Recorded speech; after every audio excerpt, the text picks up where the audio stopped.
ଆତ୍ମାଙ୍କର ଦାନ ବିଷୟରେ ଜଣାଉଛନ୍ତି। ସେଇ ଆତ୍ମାଙ୍କର ଦାନ ସେମାନେ ଜାଣିଥିଲେ, ହେଲେ ସେମାନେ ସତ୍ ଉପଯୋଗ କରୁନଥିଲେ। ଆଉ ସେଇ ଦାନକୁ ସେମାନେ ଗୁରୁତ୍ୱରେ ଧ୍ୟାନ ନ ଦେଇକି ଅନେକ ତାଙ୍କର ମଣ୍ଡଳୀ ଭିତରେ ଦଳଭେଦ ହଉଥିଲା, ଦଳଭେଦ ଘଟୁଥିଲା। ଆଉ ସେଥି ନିମନ୍ତେ ଆଉ ସେ ମଣ୍ଡଳୀରେ କଣ ହଉଥିଲା, ସେଇ ମଣ୍ଡଳୀରେ ଏକତା ନଥିଲା। ଆଉ ସେଇ ପ୍ରଥମ କରନ୍ତୀୟ ମଣ୍ଡଳୀକୁ କରନ୍ତୀୟ ମଣ୍ଡଳୀକୁ ଆତ୍ମାଙ୍କର ଦାନ ବିଷୟରେ କହୁଅଛନ୍ତି। ଆଉ ଆତ୍ମାଙ୍କର ଦାନ ଆମେ ସମସ୍ତେ ଜାଣୁ। କୋଉ ଆତ୍ମାଙ୍କର ଦାନ? ଏଇ ଜାଗାରେ ଦେଖୁ ଯେ ସେଇ ସତ୍ୟମୟ ଆତ୍ମା ପ୍ରଭୁ ଯୀଶୁ ଖ୍ରୀଷ୍ଟଙ୍କର ଆତ୍ମା, ପବିତ୍ର ଆତ୍ମା, ତାଙ୍କର ଦାନ ବିଷୟରେ ପାଉଲ କହୁଅଛନ୍ତି। ଆଉ ଆମେ ସମସ୍ତେ ଜାଣୁ ଦାନ ଦୁଇ ପ୍ରକାର।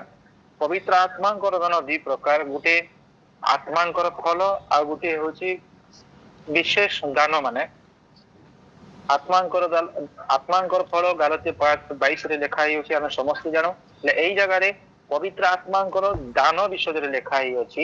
ଆଉ ସେଇ ଦାନ କରନ୍ତୀୟ ମଣ୍ଡଳୀ ଲୋକ ଜାଣିଥିଲେ, ହେଲେ ସେଇ ଦାନକୁ ସେମାନେ ସତ୍ ଉପଯୋଗ ବ୍ୟବହାର କରି ଜାଣୁନଥିଲେ। ଆଉ ସେଇ ଦାନକୁ ସେମାନେ ଧ୍ୟାନ ଦଉନଥିଲେ। ଆଉ ସେଥିରେ ସେ ଦଳଭେଦ ହଉଥିଲା, ଦଳ ଦଳ ସେମାନେ ହଉଥିଲେ, ଅଲଗା ଅଲଗା ତାଙ୍କର କଥାବାର୍ତ୍ତା ସେମାନେ ହଉଥିଲା। ବୁଝିଲ? ଆଉ ତାଙ୍କ ଠାରେ ସେ ଏକତା ନଥିଲା।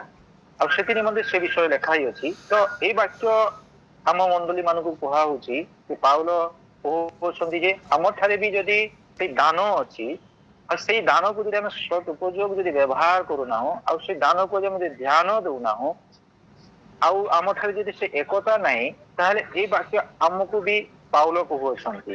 ହେଇଗଲ ହାଲେଲୁୟା। ଆଉ ଆମେ ଦେଖୁ ଯେ ପାଉଲ ଏଇ ଜାଗାରେ କଣ କହୁଅଛନ୍ତି। 12 ଅଧ୍ୟାୟରେ ଲେଖାଯାଏ, ହେ ଭାଇ ମାନେ, ଆତ୍ମିକ ଦାନ ସମ୍ବନ୍ଧରେ ଯେ ତୁମ୍ଭେ ମାନେ ଅଜ୍ଞ ଥାଅ, ଏହା ମୋର ଇଚ୍ଛା ନୁହେଁ। ଏଇ ଜାଗାରେ ପାଉଲ କହୁଅଛନ୍ତି ଯେ ଆତ୍ମାଙ୍କର ଦାନ ବିଷୟରେ ତୁମେ ଯେମିତି ନେଇ ଜାଣିଥ, ଏଇଟା ମୋର ଇଚ୍ଛା ନୁହେଁ। ହେଲେ ତୁମେ ଆତ୍ମାଙ୍କର ଦାନ ବିଷୟରେ ତୁମେ ଜାଣ ବୋଲିକି କହୁଅଛନ୍ତି। ହେଇଗଲ ହାଲେଲୁୟା। ତ ଦେଖୁ, ଆଉ ଆତ୍ମାଙ୍କର ଦାନ କଣ ପାଇଁ ଦରକାର? ମଣ୍ଡଳୀରେ ଆତ୍ମାଙ୍କର ଦାନ ପ୍ରଥମ ଆଉ ପ୍ରଧାନ ଆବଶ୍ୟକତା ଜରୁରୀ। ଆଉ ଆତ୍ମାଙ୍କର ଦାନ କୋଉ ନିମନ୍ତେ ତାମାନେ ଦିଆଯାଏ ମଣ୍ଡଳୀରେ?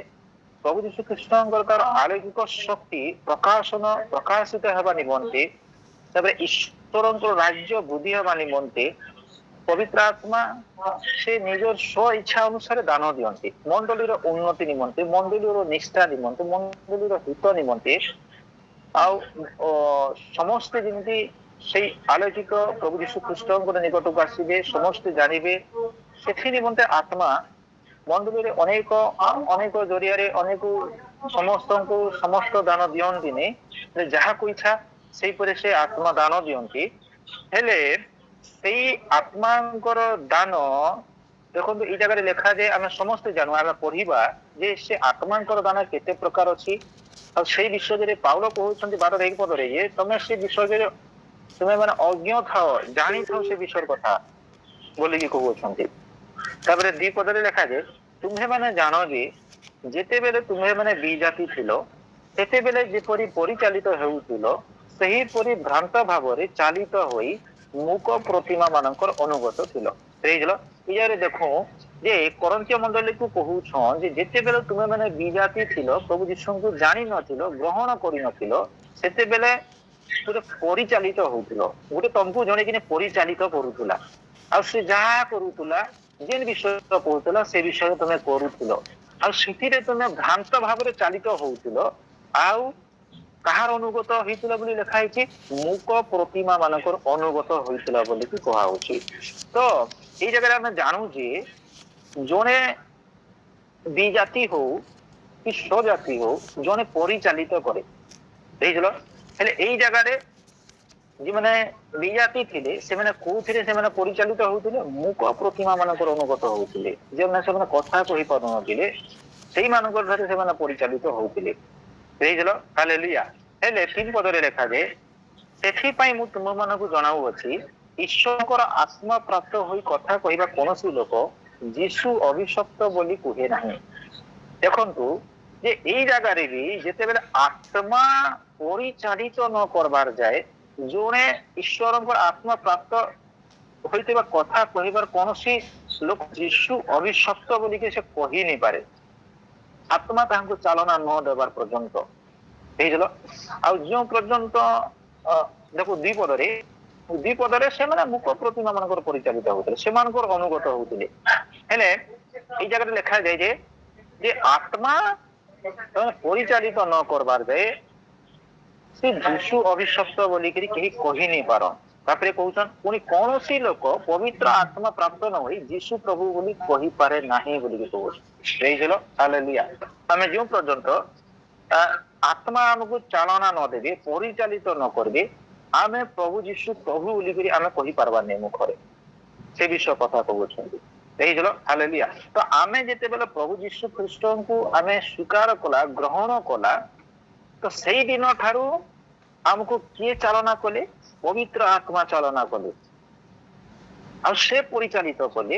ତାପରେ ଆମେ ପ୍ରଭୁ ଯୀଶୁ ପ୍ରଭୁ ବୋଲିକିରି ଆମେ ସ୍ୱୀକାର କଲା। ହେଇଗଲ। ହାଲେଲୁୟା। ଆଉ ଯେଉଁମାନେ ସ୍ୱୀକାର ପାରୁନାହାନ୍ତି ସେମାନେ ମୂକ ପ୍ରତିମା ମାନଙ୍କର ଅନୁଗତ ହଉଅଛନ୍ତି, ଆଉ ସେଥି ନିମନ୍ତେ ସେମାନେ ଭ୍ରାନ୍ତ ଭାବରେ ଚାଲିତ ହଉଛନ୍ତି ବୋଲିକିରି କହୁଅଛନ୍ତି। ହେଇଗଲ। ହାଲେଲୁୟା। ହେଲେ ୟାର ପଦରେ ଲେଖାଯାଏ ଅନୁଗ୍ରହ ଦାନ ବିଭିନ୍ନ ପ୍ରକାର। ଦେଖନ୍ତୁ ଏଇ ଜାଗାରେ ଯୋଉ ଆତ୍ମିକ ଦାନ ଲେଖା ହେଇଅଛି, ସେଇ ଜାଗାରେ ଅନୁଗ୍ରହ ଦାନ ବୋଲିକି ଲେଖା ହେଇଅଛି। ଆମେ ଅନୁଗ୍ରହ ଜାଣୁ ଯୋଉ ବିଷୟ ଆମେ ତାମାନେ ଯୋଗ୍ୟ ହିଁ ତ ପାଇବାର ନାହିଁ, যে বিষୟରେ ଆମେ ଏଇ ଦାନ ମାନେ ପାଇବାର ଲାଗି ଯୋଗ୍ୟ ନାହିଁ, ସେଇ ଅନୁଗ୍ରହ ଦାନ ବିଭିନ୍ନ ପ୍ରକାର, ଅନେକ ପ୍ରକାର, ହେଲେ କିନ୍ତୁ ଆତ୍ମା ଏକ ବୋଲିକି କହୁଅଛି। ହେଇଗଲ। ତାପରେ ସେବା ବିଭିନ୍ନ ପ୍ରକାର, ହେଲେ ଆଉ ପ୍ରଭୁ ଏକ ବୋଲିକି କହୁଅଛନ୍ତି। ପ୍ରଭୁ ଯୀଶୁ ଏକ, ହେଲେ ସେବା ଅନେକ ତାର ମାନେ ଜରିଆରେ ଆତ୍ମା ବିଭିନ୍ନ ପ୍ରକାର ତାର ମାନେ ସେ ସେବା ହେବା। ତାପରେ 6 ପଦରେ କାର୍ଯ୍ୟ ବିଭିନ୍ନ ପ୍ରକାର କିନ୍ତୁ ଈଶ୍ୱର ଏକ, ସେ ସମସ୍ତଙ୍କ ଠାରେ ସମସ୍ତ ସାଧନ କରନ୍ତି। ହେଇଗଲ। ଏଇ ଜାଗାରେ ପବିତ୍ର ଆତ୍ମା କୋଉ ନିମନ୍ତେ ସେ କରନ୍ତି? ସେବା ନିମନ୍ତେ। ତାପରେ କାର୍ଯ୍ୟ ଯାହା କାର୍ଯ୍ୟ ହଉଛି ମଣ୍ଡଳୀର ନିଷ୍ଠା ଉତ୍ସାହ ନିମନ୍ତେ, ଆଉ ଈଶ୍ୱରଙ୍କର ରାଜ୍ୟ ନିମନ୍ତେ ଯାହା ସୁସମାଚାର ଆମେ ଦଉଅଛୁ, ଯାହା ଯେ ବିଷୟ କାର୍ଯ୍ୟ ଆମେ କରୁଅଛୁ, ପରମେଶ୍ୱର ଅନେକ ଜରିଆରେ ଦାନ ଦେଇକି ସେ କାର୍ଯ୍ୟ କରୁଅଛନ୍ତି। ହେଲେ ଏଇ ଜାଗାରେ ଲେଖା ହେଇଛି ଯେ ଈଶ୍ୱର ଏକ, ଆତ୍ମା ଏକ, ଆଉ ଅନୁଗ୍ରହ ଦାନ ବିଭିନ୍ନ ପ୍ରକାର। ଅନୁଗ୍ରହ ଦାନ ବିଭିନ୍ନ ପ୍ରକାର। ଆମେ ଆଗକୁ ପଢିବା ଯେ ଅନୁଗ୍ରହ ଦାନ କୋଉଟା। 7 ପଦରେ ଲେଖାଯାଏ କିନ୍ତୁ ପ୍ରତ୍ୟେକ ଜଣକୁ ଆତ୍ମାଙ୍କର ଗୁଣ ପ୍ରକାଶକ ଦାନ ସାଧାରଣ ହିତ ନିମନ୍ତେ ପ୍ରଦତ୍ତ ହୁଏ। ଏଇ ଜାଗାରେ ଲେଖାଯାଉଛି ଯେ କିନ୍ତୁ ପ୍ରତ୍ୟେକ ଜଣକୁ ଯେଉଁ ଆତ୍ମା ଦାନ ଦିଅନ୍ତି, ଗୁଣ ପ୍ରକାଶକ ଦାନ ସାଧାରଣ ହିତ ନିମନ୍ତେ ଦିଆଯାଏ। ସାଧାରଣ ହିତ ନିମନ୍ତେ ହିଁ ସେଇ ଦାନ ଦିଆଯାଏ, ଅହିତ ନିମନ୍ତେ ଦିଆଯାଏ ନାହିଁ। ହେଇଗଲ। ହାଲେଲୁୟା। ଆଉ ଅହିତ ନିମନ୍ତେ ଯଦି ସେଇ ଆତ୍ମା କାର୍ଯ୍ୟ କରୁଅଛି, ତାହେଲେ ସେଟା ପବିତ୍ର ଆତ୍ମା ନୁହେଁ। ଆଉ ହିତ ନିମନ୍ତେ ଯଦି କାର୍ଯ୍ୟ ହଉଅଛି, ମଣ୍ଡଳ ନିଷ୍ଠା ଉତ୍ସାହ ନିମନ୍ତେ, ନା ମଣ୍ଡଳ ଉନ୍ନତି ନିମନ୍ତେ, ସୁସମାଚାର କାର୍ଯ୍ୟ ହଉ, ଆହୁରି ଅନେକ କାର୍ଯ୍ୟ ହଉ, ସେ ବିଷୟ ଯଦି ହିତ ନିମନ୍ତେ ଯଦି ପ୍ରଦତ୍ତ ହଉଛି, ତାହେଲେ ପବିତ୍ର ଆତ୍ମାଙ୍କର ଦାନ ଆମେ ପାଇଅଛୁ, ଆଉ ଆମେ ଜାଣୁଅଛୁ।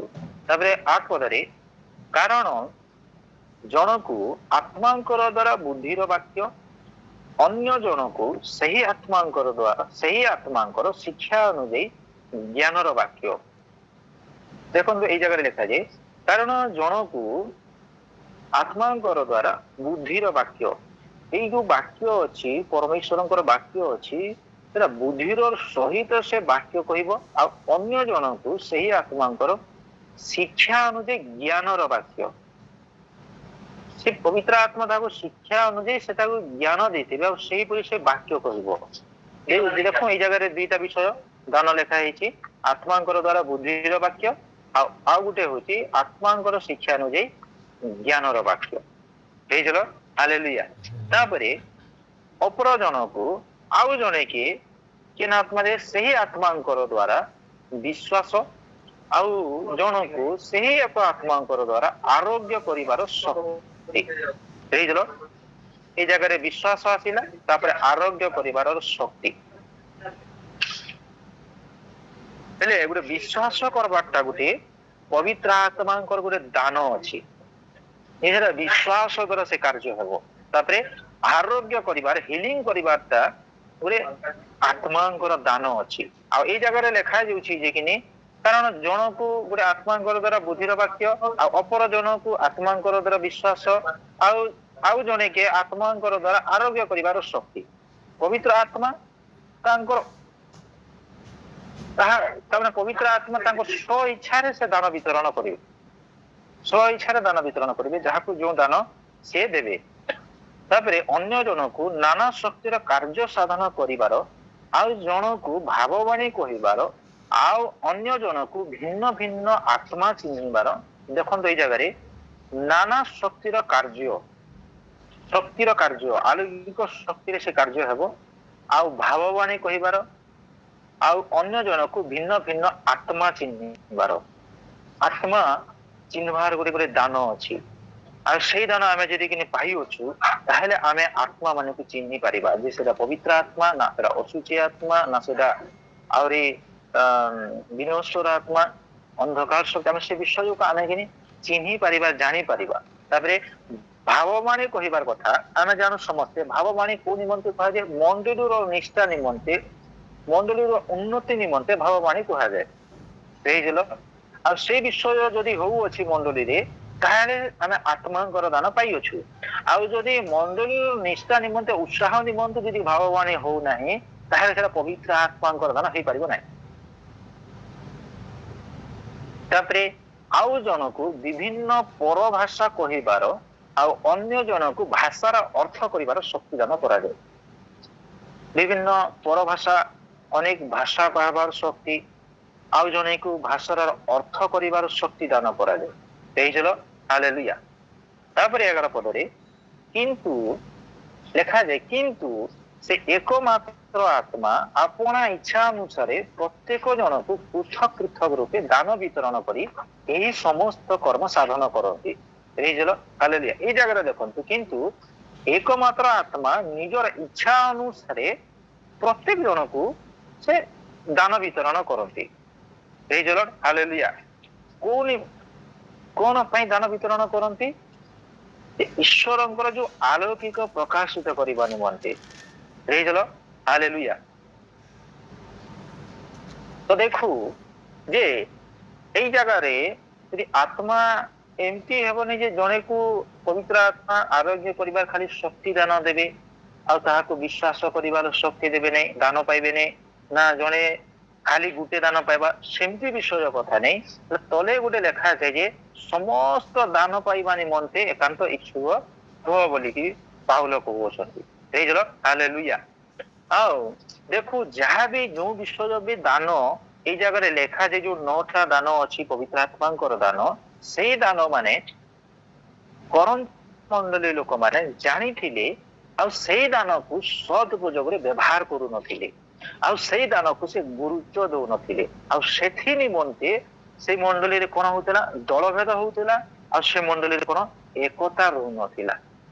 ବୁଝିଲ? ହାଲେଲୁୟା। ତ ଏଇ ବାକ୍ୟ ଦ୍ୱାରା ଆମେ ସମୀକ୍ଷା କରୁ ଯେ ଆମ ମଣ୍ଡଳୀରେ ଯଦି ଜଣେ ପରଭାଷା ପାଇଅଛି, ନା ଯଦି ଜଣେ ପରଭାଷାର ଅର୍ଥ କରିବାର ଦାନ ପାଇଅଛି, ନା ଯଦି ବିଶ୍ୱାସ ନା ବୁଦ୍ଧିର ବାକ୍ୟ କହିବାର ସେଇ ଦାନ ଯଦି ସେ ପାଇଅଛି, ଯଦି ଆମେ ସେ ବିଷୟକୁ ଆମେ ସଦୁପଯୋଗ ବ୍ୟବହାର କରୁନାହୁଁ ମଣ୍ଡଳୀରେ, ନା ସେ ବିଷୟକୁ ଆମେ ଗୁରୁତ୍ୱ ବୋଲିକିରି ଆମେ ଧ୍ୟାନ ଦେଉନାହୁଁ, ତାହେଲେ ଆମଠାରେ କଣ ହେବ?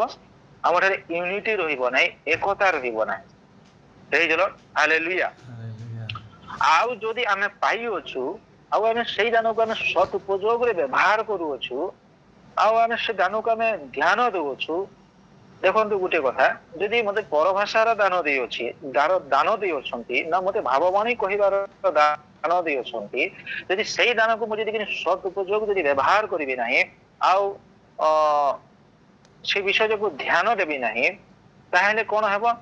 ମଣ୍ଡଳୀ ଠାରେ ଆମର ୟୁନିଟି, ଏକତା, ନା ଆମେ ସହଭାଗିତାରେ ଆମେ ସମସ୍ତେ ରହିପାରିବା ନାହିଁ। ଆଉ ସେଇଟା କରନ୍ତୀୟ ମଣ୍ଡଳୀରେ ସେ ବିଷୟ ହଉଥିଲା।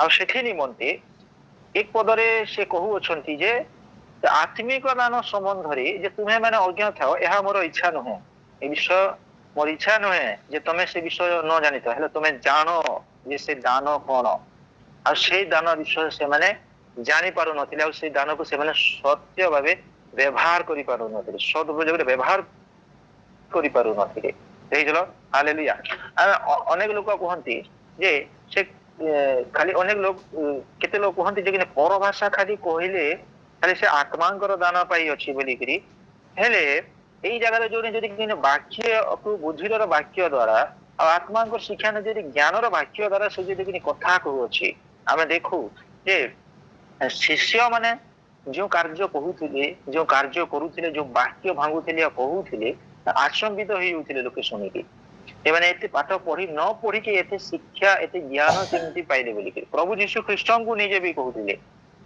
ये तो पाठ पढ़ी नहीं किसी ने आ ये एते ज्ञान तर केमती हला तो सेई ज्ञान पवित्र आत्मांकर दान आ सेई दान अनुसार 12 जन शिष्य आ जो कार्य कले आमे समस्ते जानू जे पवित्र आत्मा जो पेंटिकोस दिवस रे अवतरण कले आ सेई आत्मा आसिकी जो दान देले 12 जन शिष्य को 12 जन शिष्य को जो दान दैछन्ति 12 जन शिष्य अनेक कार्य करि अछन्ति भूत छड़े अछन्ति रोग को आरोग्य करि अछन्ति तबरे अनेक बुद्धिर वाक्य द्वारा से कहि अछन्ति शिक्षा जे तबरे अनेक शक्तिर कार्य साधन करि अछन्ति मरिगला मृत्यु मानक भी उठै अछन्ति एई जलो हालेलुया आउ अनेक नाना शक्तिर कार्य से माने चाली जाउथिले तांकर छाईर रोगी माने सुस्थता होथिले भूत माने बाहरी की दुष्ट आत्मा माने छाड़ी की चली जाउथिले एई जलो हालेलुया आउ सेई दान को निमंते थिला ईश्वरंकर राज्य वृद्धि निमंते मंडलीर निष्ठा निमंते हित निमंते से दान थिला एई जलो हालेलुया आ सेई दान को जदि हमें पाई अछु आ सत उपयोग रे जदि हमें व्यवहार करू अछु ताहेले ईश्वरंकर गौरव हो अछि ईश्वरंकर से आलौकिक प्रकाशन हो अछि ईश्वरंकर राज्य वृद्धि हो अछि आ जदि हमें भाववाणी पाई अछु आ परभाषा पाई अछु आ से विषय जो हमें सत उपयोग व्यवहार करू ना ताहेले ईश्वरंकर राज्य वृद्धि हो ना एई जलो हालेलुया ले पाउलो गोटे जगह कहंती जे 31 पद रे हे 12 रे 31 पद रे लिखा जे किंतु श्रेष्ठ दान समस्त पाइबा निमंते एकांत चेष्टा करो अधिकंत मु तुम मन को गोटे उत्कृष्टतार पथ देखाऊ अछि बोली कहू अछंती एई जलो हालेलुया जो आत्मांकर दान अछि एई दान गुटे आत्मा समस्त को वितरण करंती हेले पाउलो कहउछंती सबु दान पाइबा निमंते एकांत चेष्टा करो जलो कोन पई से कहउछंती मंडलर निष्ठा निमंते मंडलीर उन्नति निमंते ईश्वरंक राज्य जेंति वृद्धि हो सेथि निमंते तापरे मंडलीर एकता निमंते आउ दलभेद जेमती न हेबे से माने एकांग हेबे आ 12 पद रे लिखा जाए जे कारण जेपरि शरीर एक आउ सेथिर अंग प्रत्येक अनेक मात्र शरीरर समस्त अंग प्रत्यंग अनेक हेले हैं एक शरीर अटे सही परि मध्य ख्रीष्ट बोली कहउछंती आउ थरे परिबा कारण जेपरि शरीर गुटे आ सेथिर अंग प्रत्यंग जहा हमर गोड़ हाथ अछि अनेक मात्र शरीरर समस्त अंग प्रत्येक अनेक हेले भी गुटे शरीर है बोली कहउछंती गुटे शरीर आ से होउछंती किनी प्रभु यीशु ख्रीष्ट बोली के एई जलो हालेलुया तापरे 13 पद रे लिखुछन जे जेनु आमे माने यहूदी हऊ बा ग्रीक हो दास हो बा स्वाधीन हो समस्ते तो एक आत्मांकर द्वारा एक शरीर हेबा उद्देश्य रे बातचित होई अछु आ समस्ते एक आत्मा रूपान करू अछु एई जलो हालेलुया जणे यहूदी हो ग्रीक हो ना जो जातिर लोक हो से मंडली ईश्वरंकर शरीर शरीर बोली कि कहा जाए आ से शरीर अंग प्रत्यंग विश्वासी गण मान को कहा जाए जो माने प्रभु यीशु ख्रीष्ट को ग्रहण करिथांती मंडली रे संयुक्त होइथांती से ईश्वरंकर शरीर होइथांती एई जलो हालेलुया तो एई जगह रे लिखा जाउछि जे जने यहूदी हो कि गुटे विजाति हो स्वजाति हो सुगरे स्वाधीन हो ना अस्वाधीनता हो से जदि ତାପରେ ଲେଖାଯାଏ ସମସ୍ତେ ଏକ ଆତ୍ମାଙ୍କର ଦ୍ଵାରା ଆମେ ଗୋଟେ ଆତ୍ମାଙ୍କର ଦ୍ଵାରା ଆମେ ଏକ ହେଇଅଛୁ ଆଉ ବାତ୍ମିଚିତ ହେଇଅଛୁ ଆଉ ସମସ୍ତେ ଏକ ଆତ୍ମା ଦ୍ଵାରା ଆମେ ପାନ କରୁଅଛୁ ବୋଲିକି କହୁଅଛନ୍ତି। ହାଲେଲୁୟା। ତ ଆମେ ଜାଣୁ ସମସ୍ତେ ଯେ ପ୍ରଭୁ ଯୀଶୁ ଖ୍ରୀଷ୍ଟ ହଉଛନ୍ତି ମଣ୍ଡଳୀର ସେ ମସ୍ତକ ଆଉ ଆମ୍ଭେ ମାନେ ସମସ୍ତେ ତାମାନେ କିନି ଶରୀର ଆଉ ଆମ ଠାରେ ଯଦି କିନି ସେ ଏକତା ନଥିବ ସେ ୟୁନିଟି ନଥିବ ଆଉ ଆମେ ଯଦି ସେଇ ଆମ ଠାରେ ଯଦି ସେ ଦଳଭେଦ ଥିବ ତାହେଲେ ଈଶ୍ୱରଙ୍କ ରାଜ୍ୟ ବୃଦ୍ଧି ହେବ ନାହିଁ ନା ମଣ୍ଡଳୀର ଉନ୍ନତି ହେବ ନାହିଁ ନା ମଣ୍ଡଳୀର ଆଉ ହିତ ବିଷୟ କାର୍ଯ୍ୟ ହେଇପାରିବ ନାହିଁ ଆଉ ଈଶ୍ୱରଙ୍କର ଆଲୌକିକ ଶକ୍ତି ପ୍ରକାଶ ହେଇପାରିବ ନାହିଁ। ସେଇଟା ସେ ମଣ୍ଡଳୀ କରନ୍ତୀୟ ମଣ୍ଡଳୀରେ ସେ ବିଷୟ ଥିଲା ଆଉ ସେଥି ନିମନ୍ତେ ପାଉଲ ଏ ବିଷୟରେ ଲେଖୁଅଛନ୍ତି। ତ ଆମ ଠାରେ ବି ଯଦି ଆମେ ପବିତ୍ର ଆତ୍ମାଙ୍କର ଆମେ ଦାନ ଯଦି ପାଇଅଛୁ ଆମେ ସେଇ ଦାନକୁ ଯଦି ଆମେ ସଦୁପଯୋଗ ଯଦି ବ୍ୟବହାର କରୁଅଛୁ ଆଉ ଆମେ ଭୟର ସହିତ ଭୟ ଭକ୍ତିର ସହିତ ଯଦି ପରମେଶ୍ୱର ମତେ ଯଦି ଦାନ ଦେଇ ଅଛନ୍ତି ଆଉ ସେ ଦାନକୁ ଯଦି ଆମେ ସୁରକ୍ଷିତରେ ରଖୁଅଛୁ ଯତ୍ନର ସହିତ ରଖୁଅଛୁ ତାହେଲେ ଆମେ ମଣ୍ଡଳୀର ଉନ୍ନତି ନିମନ୍ତେ ସେ ବିଷୟ କାର୍ଯ୍ୟ କରୁଅଛୁ। ହାଲେଲୁୟା। ହେଲେ ଦେଖନ୍ତୁ ଗୋଟେ ବିଷୟ ଲେଖାଯାଏ ଯେ ଆମେ ଯେଉଁ ଦାନ ପାଇଥାଉ ଆମେ ଯେଉଁ ଅଭିଷେକ ପାଇଥାଉ ଆମେ ପବିତ୍ର ଆତ୍ମା ଦାନ ଦେଇଥାନ୍ତି ମଣ୍ଡଳୀର ଉତ୍ସାହ ନିମନ୍ତେ ଜଣେ ଥାଏ ଯେ କି ଲେଖାଯାଏ ଯେ ସଚେତନ ହୋଇ ଜାଗ୍ରତ ହୋଇ ରୁହ ଯେପରି ଶୟତାନ ସିଂହ ପରି ଗର୍ଜନ କରୁଅଛି କାହାକୁ ଗ୍ରାସ କରିବ ବୋଲି। ହାଲେଲୁୟା। ଦେଖନ୍ତୁ ସିଏ କଣ କରୁଛି ମଣ୍ଡଳୀ ଯେମିତି ଉନ୍ନତି ହେବ ନାହିଁ। ଜଣେ ଜଣେ କୁହନ୍ତି ଯେ ମୁଁ ପ୍ରଭୁ ଯୀଶୁ ଖ୍ରୀଷ୍ଟଙ୍କୁ ଗ୍ରହଣ କରିଥିଲି ବାପ୍ତିସ୍ମ ନେଇଥିଲି ଈଶ୍ୱରଙ୍କର ଶରୀର ହୋଇଥିଲି ଆଉ ଏକ ଆତ୍ମାରେ ବାତ୍ମିଚିତ ହୋଇଥିଲି ଏକ ଆତ୍ମାରେ ମୁଁ ପ୍ରଭୁ ଭୋଜ ବି ଖାଉଥିଲି ଭାବବାଣୀ ବି କହୁଥିଲି ବୋଲିକି ଲୋକେ କୁହନ୍ତି ଜଣେ ଜଣେ ପର ଭାଷା ବି କହୁଥିଲି ବୋଲିକି କୁହନ୍ତି। ହେଲେ ସେମାନଙ୍କ ଠାରେ ସେଇ ଦାନ କଣ ଚାଲିଯାଏ ତାଙ୍କ ଠାରୁ ସେ ଅଭିଷେକ କଣ ହେଇଯାଏ ନଷ୍ଟ ହେଇଯାଏ ସେଟା ହରଣ କରିନିଏ।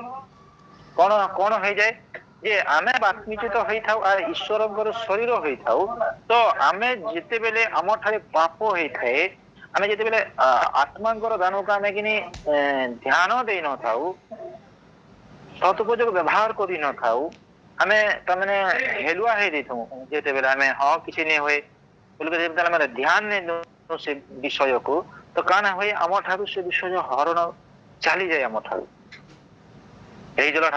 ତ ସେଇଠାରୁ କଣ ହୁଏ ମଣ୍ଡଳୀର ନିଷ୍ଠା ଈଶ୍ୱରଙ୍କ ରାଜ୍ୟ ଆଉ ଆଲୌକିକ ଶକ୍ତି ପ୍ରକାଶିତ ହୁଏ ନାହିଁ ଆଉ ସେଇ ଜାଗାରେ ଶୈତାନ ସେଇ ଜାଗାରେ କଣ ବିଜୟୀ ହେଇଥାଏ ଆଉ ପ୍ରଭୁ ଯୀଶୁ ଖ୍ରୀଷ୍ଟ ସେଇ ଜାଗାରେ ତାଙ୍କର ଶକ୍ତି କଣ ହେଇଯାଏ ସେ ଲଜ୍ଜିତ ହୋଇଥାନ୍ତି।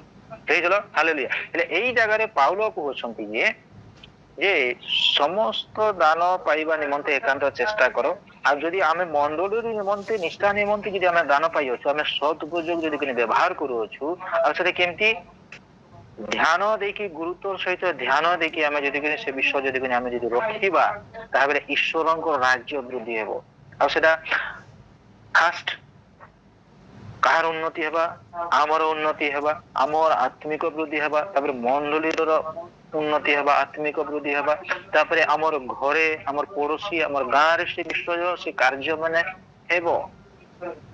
ହାଲେଲୁୟା। ଆଉ ସେଥି ନିମନ୍ତେ କଣ କରିବ ଯେ ଯୋଉ ଶୈତାନ ଅଛି ସେ ଯୋଉ ଅଛି ସେ ଆମ ଠାରୁ ହରଣ କରିବାକୁ ସେ ଚେଷ୍ଟା କରିବ ଆମ ଠାରୁ ସେ ନେବାକୁ ଚେଷ୍ଟା କରିବ।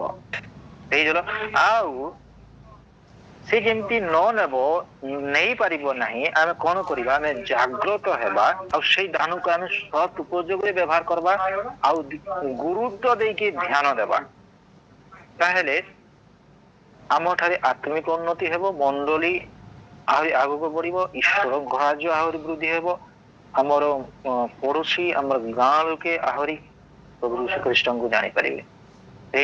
ହାଲେଲୁୟା। ଆଉ ସେଇ ବିଷୟ ଯଦି ଆମ ଠାରେ ଯଦି ଥିବ ଆମେ ଯଦି ପ୍ରଭୁ ଯୀଶୁ ଖ୍ରୀଷ୍ଟଙ୍କ ଠାରେ ଆମେ ଯଦି ସମସ୍ତେ ଯଦି ଏକାଙ୍ଗ ହେଇକରି ଅଛୁ ଆଉ ଦାନ ଯଦି ପାଇଅଛୁ ଆଉ ସଦୁପଯୋଗରେ ବ୍ୟବହାର କରୁଅଛୁ ଆମ ଠାରେ ଯଦି ସେ ୟୁନିଟି ସେ ଏକତା ଅଛି ତାହେଲେ କଣ ହେବ ଈଶ୍ୱରଙ୍କର ରାଜ୍ୟ ବୃଦ୍ଧି ହେବ। ଆଉ ଯଦି ଆମ ଠାରେ ଯଦି ସେ ବିଷୟ ନାହିଁ ହେଲେ ହେଇପାରିବ ନାହିଁ। ହେଲେ 13 ପଦ ଆହୁରି ଲେଖାଯାଏ, ଆଉ ଥରେ ପଢିବା। ଯେଣୁ ଆମ୍ଭେମାନେ ଯିହୁଦୀ ହଉ ବା ଗ୍ରୀକ ହଉ, ଦାସ ହେଉ ବା ସ୍ୱାଧୀନ ହଉ, ସମସ୍ତେ ଏକ ଆତ୍ମାଙ୍କର ଦ୍ଵାରା ଏକ ଶରୀର ହେବା ଉଦ୍ଦେଶ୍ୟରେ ଆମେ ବାତ୍ମୀଚିତ ହୋଇଅଛୁ। ଏକ ଆତ୍ମାଙ୍କର ଦ୍ଵାରା ଏକ ଶରୀର ହେବାର ଉଦ୍ଦେଶ୍ୟରେ ଆମେ ବାତ୍ମୀଚିତ ହୋଇଅଛୁ ବୋଲିକି କହୁଛନ୍ତି। ଏକ ଶରୀର ହେବା ନିମନ୍ତେ ଆମେ ସମସ୍ତେ ବାତ୍ମୀଚିତ ହୋଇଅଛୁ। ତାପରେ ଆଉ ସମସ୍ତେ ଏକ ଆତ୍ମାରୁ ପାନ କରୁଅଛୁ। ହେଇଯିବ ହାଲେଲୁୟା। ତ ସେଇ ବିଷୟ ଯଦି ହଉଅଛି ଆଉ ଆମେ ଆତ୍ମାଙ୍କର ଦାନ ଯଦି ପାଇଅଛୁ, ଶବ୍ଦ ଯଦି ବ୍ୟବହାର କରୁଅଛୁ, ତାହେଲେ ଆମେ ଆତ୍ମିକ ଉନ୍ନତି ହେଇପାରିବ, ମଣ୍ଡଳୀ ଉନ୍ନତି ହେଇପାରିବ। ଆଉ ସେ ବିଷୟ କରନ୍ତୀୟ ମଣ୍ଡଳୀରେ ସେମାନେ ଦାନ ଅବଶ୍ୟ ସେମାନେ ପାଇଥିବେ, ସେମାନଙ୍କ ଠାରେ ସେ ବିଷୟ ଥିବ, ହେଲେ ସେଇ ଦାନକୁ ସେମାନେ ଧ୍ୟାନ ଦଉନଥିଲେ ଆଉ ସଦୁପଯୋଗରେ ସେମାନେ ବ୍ୟବହାର କରୁନଥିଲେ। ଆଉ ସେଥି ନିମନ୍ତେ ଦଳଭେଦ ହଉଥିଲା ଆଉ ତାଙ୍କଠାରେ ୟୁନିଟି, ତାଙ୍କଠାରେ ସେ ଏକତା ନଥିଲା। ସେମାନେ ଅଲଗା ଅଲଗା ହେଇଯାଉଥିଲେ। ସେମାନେ ବାତ୍ମୀଚିତ ହୋଇଥିଲେ, ହେଲେ ସେ ଧ୍ୟାନ ନ ଦେବାର ଦ୍ଵାରା, ସେମାନେ ଗୁରୁତ୍ୱ ନ ଦେବାର ଦ୍ଵାରା, ସେମାନେ ସଦୁପଯୋଗ ବ୍ୟବହାର କରିବା ନ ଦ୍ଵାରା ସେମାନେ ଅଲଗା ଅଲଗା ହେଇଯାଉଥିଲେ। ସେମାନେ ଈଶ୍ୱରଙ୍କର ଶରୀର ହୋଇପାରୁନଥିଲେ। ଏଇ ବାକ୍ୟରେ ଆମେ ଶିକ୍ଷା ଗ୍ରହଣ କରୁଅଛୁ, ଆମେ ଶିଖୁଅଛୁ ଯେ ଆମ ଠାରେ ଯେତେବେଳେ ଆତ୍ମାଙ୍କର ଦାନ ଥିବ ଆଉ ଆମେ ସମସ୍ତେ ଏକ ଶରୀର ହେବା ଉଦ୍ଦେଶ୍ୟରେ ଆମେ ବାତ୍ମୀଚିତ ହୋଇଅଛୁ, ଏକ ଆତ୍ମାରେ ଆମେ ପାନ କରୁଅଛୁ। ଆଉ ସେଇ ଦାନ ଆଉ ସେ ଅଭିଷେକ, ସେ ଶକ୍ତି ଆମ ଠାରେ ଯଦି ଅଛି ଆଉ ସେଟାକୁ ଆମେ ସଦୁପଯୋଗ ବ୍ୟବହାର କରୁଅଛୁ ଆଉ ଧ୍ୟାନ ଦଉଅଛୁ, ତାହେଲେ ଆମ ଠାରେ ସେଇ ଏକତା ହେବ। ଆଉ ସେଥି ନିମନ୍ତେ କଣ ହେବ, ମଣ୍ଡଳୀ ତାମାନେ ଆଗକୁ ବଢିବ, ମଣ୍ଡଳୀରେ ନିଷ୍ଠା ହେବ, ଉନ୍ନତି ହେବ। ଏଇ ଆଉ ସେଇ ବିଷୟ କଥା ଆଦ୍ୟରେ ଯେତେବେଳେ 12 ଜଣ ପ୍ରେରିତ ଥିଲେ, ଆଦ୍ୟ ମଣ୍ଡଳୀରେ ସେଇ ବିଷୟ ଥିଲା ଆଉ ସେମାନଙ୍କ ଠାରେ ସେଇ ଏକତା, ସେ ୟୁନିଟି ଥିଲା। ସେମାନେ ହସ୍ତ ଧରା ଧରି ହେଇକି ଥିଲେ, ଯାହାର ଦୁଃଖର ସମାଜରେ ଥିଲେ ବି ସେମାନେ ଦୁଃଖ ହଉଥିଲେ ଆଉ ସମସ୍ତେ ଏକତାର ସହିତ ସେମାନେ ପ୍ରାର୍ଥନାରେ ନିବିଷ୍ଟ ହୋଇ ରହୁଥିଲେ। ସେଥି ନିମନ୍ତେ ସେଇ ସମାଜରେ ଅନେକ ଉନ୍ନତି ହଉଥିଲା। ତ ସେହିପରି ଯଦି ଆମେ ଯଦି ଆଦ୍ୟ ମଣ୍ଡଳୀକୁ ଆମେ ଯଦି ଦେଇବା ଆଉ ଆମେ ସେଇଠୁ ଆମେ ଶିକ୍ଷା ଗ୍ରହଣ କରିବା, ତାହେଲେ ଆମ ଠାରେ ବି ସେ ଉନ୍ନତି ଦେଖାଯିବ ଆଉ ଈଶ୍ୱରଙ୍କର ରାଜ୍ୟ ବୃଦ୍ଧି ହେବ। ହାଲେଲୁୟା। ଏ ଅଳ୍ପ ବାକ୍ୟ ଦ୍ୱାରା ବୁଝିବାରେ ସମସ୍ତଙ୍କୁ ସାହାଯ୍ୟ କରନ୍ତୁ, ଆଶୀର୍ବାଦ କରନ୍ତୁ। ଆମେନ୍।